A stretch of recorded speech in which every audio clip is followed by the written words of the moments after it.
কোকিলাৰ নাম্বাৰপাৰা বাংলাপাৰা সংযোগ বিচ্ছিন্ন জমৰ যাতনাত ভুগিছে শ শ ছাত্ৰ ছাত্ৰী পথাচাৰীয়ে কুম্ভকৰ্ণ নিদ্ৰাত জনপ্ৰতিনিধি জিলা প্ৰশাসন আৰু ৰাজ্য চৰকাৰৰ সুদৃষ্টিৰ কামনা কৰিছে ৰাইজে বঙাইগাঁও জিলাৰ 17 নং সৃজনগ্ৰাম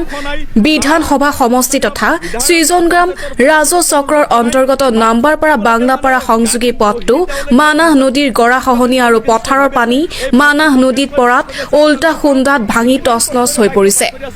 বাংলাপাৰা পথাৰৰ পানী মানাহ নদীত পৰাৰ ফলত উল্টা খুন্দাত দ খালৰ সৃষ্টি হোৱাত সম্পূৰ্ণৰূপে যাতায়াত বন্ধ হৈ পৰে অঞ্চলস্থিত ৰাইজে জনপ্ৰতিনিধিৰ সৈতে যোগাযোগ কৰি ব্যৰ্থ হোৱাত যাতায়াতৰ ক্ষেত্ৰত চৰম দুৰ্ভোগ ভুগিবলগীয়া হয় কুম্ভকৰ্ণ নিদ্ৰাত থকা সাংসদ ৰকিবুল হুছেইন বিধায়ক আব্দুল বাতিন খণ্ডকাৰৰ ওপৰত ক্ষুব্ধ ৰাইজে হাতে কামে লাগি এখন বাঁহৰ দলং নিৰ্মাণ কৰে ৰাইজৰ পৰা দান বৰঙণি বাঁহ সংগ্ৰহ কৰি এইখন দলং নিৰ্মাণ কৰিছে বঙাইগাঁও জিলা প্ৰশাসন তথা ৰাজ্য চৰকাৰৰ সুদৃষ্টি কামনা কৰিছে বাংলাপাৰা অঞ্চলৰ ৰাইজে অতি সোনকালে ৰাস্তাটো নিৰ্মাণ কৰি ছাত্ৰ ছাত্ৰীৰ লগতে অঞ্চলটোৰ ৰাইজৰ যোগাযোগ সুচল কৰাৰ দাবী জনাইছে স্থানীয় ৰাইজে বাংলাপাৰা আৰু বাংলাপাৰাৰ মাজেদি এখন ৰাস্তা নাম্বাৰপাৰালৈ বৈ গৈছে কিন্তু কিছুদিন আগতে নেৰানেপেৰা বৰষুণৰ ফলত এই ৰাস্তাবিলাক সম্পূৰ্ণৰূপে ভাঙি ছিঙি এটা খালৰ সৃষ্টি হৈছে আৰু এই খালটো থকাৰ কাৰণে বৃহত্তৰ ৰাইজ এইফালেদি অহা যোৱা একেবাৰে মানে অহা যোৱা যিটো বাট সম্পূৰ্ণৰূপে বন্ধ হৈ গৈছে আৰু এই ৰাস্তাটো ছিঙি যোৱাৰ কাৰণে এই অঞ্চলৰ ছাত্ৰ ছাত্ৰী আৰু ৰাইজসকলে এই ৰাস্তাদি যাব পৰা নাছিলে অৱশেষত এই অঞ্চলৰ ৰাইজে নিজৰ গাঁঠিৰ ধন খৰচ কৰি সময় ব্যয় কৰি তেওঁলোকে এই দলংখন নিৰ্মাণ কৰি আছে আৰু আপোনালোকে চাওক এইখন দলং ৰাইজৰ গাঁঠিৰ ধনেৰে আৰু ৰাইজৰ ঘৰৰ পৰা প্ৰতিখন ঘৰৰ পৰা এটা এটাকৈ বাঁহ দি পেলাই এই দলংখন নিৰ্মাণ কৰি আছে এনে ক্ষেত্ৰত স্থানীয় যিটো বিধায়ক বা কোনো পঞ্চায়তৰ ফালৰ পৰা কোনো ধৰণৰ ইয়াৰ অসুবিধা অনুভৱ কৰা নাই যাৰ কাৰণে ৰাইজৰ বিৰাট অসুবিধা হৈছে এইখন খাল আৰু এইখন হৈছে বৃহত্তৰ নদী আৰু এই খালেদি প্ৰতিদিনে বাইকাৰসকলে বাইকবিলাক নমাই দি তেওঁলোকে অতি কষ্টৰে তেওঁলোকে অহা যোৱা কৰি আছে আৰু এই ক্ষেত্ৰত আপোনাৰ স্থানীয় ৰাইজৰ পৰা অলপ মতামত আগবঢ়াব খুজিছোঁ ইয়াতে এজন স্থানীয় যুৱক আছে এই যুৱকৰ পৰা অলপ ভাষ্য ল'ব খুজিছোঁ আচ্ছা আপুনি কওক এইখন যিটো বাংলাপাৰাৰ পৰা নাম্বাৰপাৰা যিটো ৰাস্তা এই ৰাস্তাটো মানে বিচ্ছিন্ন হোৱাৰ কাৰণে কিমান এটা অসুবিধা অনুভৱ কৰিছে আপোনালোকে কওকচোন আমি এই অঞ্চলৰ হাজাৰ হাজাৰ মানুহ এই ৰাস্তাৰে অহা যোৱা কৰোঁ এই ৰাস্তাটো ছিঙাৰ পিছত আমাৰ বৃহৎ এটা অসুবিধা হৈছে আমাৰ বাংলাপাৰা বাঁশবাৰী গোলাপাৰা নাম্বাৰপাৰাৰ পৰা প্ৰায় শতাধিক ল'ৰা ছোৱালী এই ৰাস্তা দি নাম্বাৰপাৰা আৰু চিকে কলেজত অহা যোৱা কৰে কিন্তু এই ৰাস্তাটো বেয়া হোৱাৰ কাৰণে আমাৰ ল'ৰা ছোৱালী কলেজ স্কুলত যাব পৰা নাই আৰু যদি কোনো মানুহে অসুবিধা হয় অসুখ হয় তেতিয়া আমি এম্বুলেন্স লৈ আহিব নোৱাৰোঁ পিছত আমি এই হস্পিটেলত যাব নোৱাৰোঁ যাৰ কাৰণে আমাৰ ইয়াতে এনেকুৱা বহুত দুৰ্ঘটনা হৈছে যে ৰাস্তাতে মানে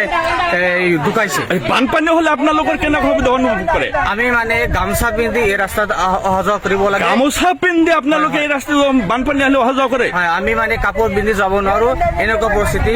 মানে অৱস্থা হয় কেতিয়াবা যদি ইমাৰ্জেঞ্চি ৰোগী থাকে যে বানপানীৰ সময়ত বা এই অঞ্চলটো যেতিয়া বানপানী বুৰাই পেলাই তেতিয়াহ'লে আপোনালোকৰ কিমান অসুবিধা হয় আমি এনেকুৱা অসুবিধা অনুভৱ কৰোঁ যে আমি বাঁহেৰে বান্ধি তাৰপিছত আমি ৰোগীক খুৱাই তাৰপিছত কান্দি কৰি আমি ইয়াৰ পৰা লৈ যাব লাগে আৰু নহ'লে ঠেলাত উঠাই আমি হস্পিটেল লৈ যাব লাগে ইমান দুখ লগা এটা পৰিস্থিতি হৈছে আমাৰ স্থানীয় বিধায়ক হওক বা MP হওক বা আপোনাৰ জনপ্ৰতিনিধি আপোনাৰ পঞ্চায়তৰ প্ৰতিনিধি হওক কোনো গুৰুত্ব দিয়া নাই আমি বাৰম্বাৰ আমি অনুৰোধ কৰিছোঁ লিখিতভাৱে মৌখিকভাৱে আমাৰ স্থানীয় মুৰব্বীসকলে গৈছে কিন্তু কোনো ধৰণৰ গুৰুত্ব দিয়া নাই আচ্ছা আৰু একজন মানে আমাৰ স্থানীয় ব্যক্তি তেওঁলোকলৈ আমি ভিডিঅ'টো আগবঢ়াইছোঁ তেওঁ এই বিষয়ে কি ক'ব খুজিছে যেতিয়া মানে বানপানী হয় বা বৰষুণ হয় তেতিয়া স্কুলৰ ছাত্ৰ ছাত্ৰীবিলাকে কেনেকৈ ইয়াতে পাৰ হয় এতিয়া চাওক এতিয়া যিবিলাক ল'ৰা ছোৱালী স্কুলত আমাৰ নাম্বাৰপাৰা হাইস্কুল আকৌ জুনিয়ৰ কলেজ যিবিলাক ষ্টুডেণ্ট অহা যোৱা কৰি থাকে সিহঁতৰ এনেকুৱা অসুবিধা হয় তেনে কাপোৰ জিকাই পেলাই এই আমাৰ খালখিনি পাৰ হ'বলৈ আচ্ছা,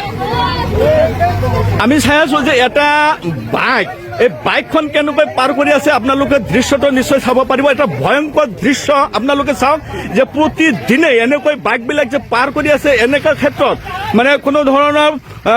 প্ৰশাসনৰ ফালৰ পৰা কোনো লক্ষ্য নাই বা কোনো স্থানীয় বিধায়ক বা পঞ্চায়তৰ ফালৰ পৰা কোনো লক্ষ্য নাই। মাত্ৰ তেওঁলোকে মানে গাড়ীত বহি তেওঁলোকে নিজৰ চিন্তা তেওঁলোকে নিশ্চয় ভাবি আছে। এই বাইকটো চাওক কেনেকৈ পাৰ কৰি আছে, আপোনালোকে চাওক যে কিমান কষ্টৰে বাইকটো পাৰ কৰি আছে। আপোনালোকৰ দৃশ্যটো ভিডিঅ'খন আপোনালোকে আগবঢ়াইছো যে বাইকখন কিমান কষ্টৰে পাৰ কৰি আছে। আপোনালোকে চাওক এই বাইকখন চাওক, এনেকুৱা প্ৰতিদিনে বাইকবিলাক পাৰ কৰি আছে। আৰু স্থানীয় ৰাইজে কিমান অসুবিধা হৈছে, স্কুলৰ ছাত্ৰ ছাত্ৰী আৰু ৰোগীবিলাকক হস্পিটেলত নিয়াত কিমান অসুবিধাৰ সৃষ্টি হৈছে আপোনালোকে নিশ্চয় চাব। এই বাইকখন কি অৱস্থা হৈছে আপোনালোকে চাওক।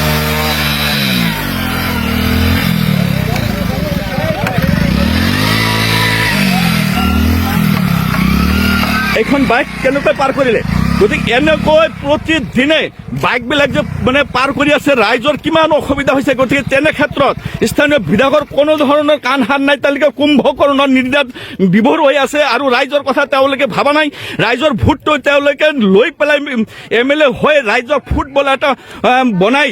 ফুটবল সজাই তেওঁলোকে নিজৰ গাদীত বহি আছে। গতিকে এই ক্ষেত্ৰত আমাৰ প্ৰশাসনিক বিভাগ অৰ্থাৎ আমাৰ এই অঞ্চলৰ ৰাইজৰ যাতে এই ৰাস্তাটো নিৰ্মাণ কৰি এই বৃহত্তৰ ৰাইজৰ ছাত্ৰ ছাত্ৰী তথা বাইকাৰসকলে বা পথযাত্ৰীসকলে এটা সুবিধা কৰি দিয়ে যাতে এই বিষয়ে মই বিনম্ৰ অনুৰোধ জনাইছোঁ।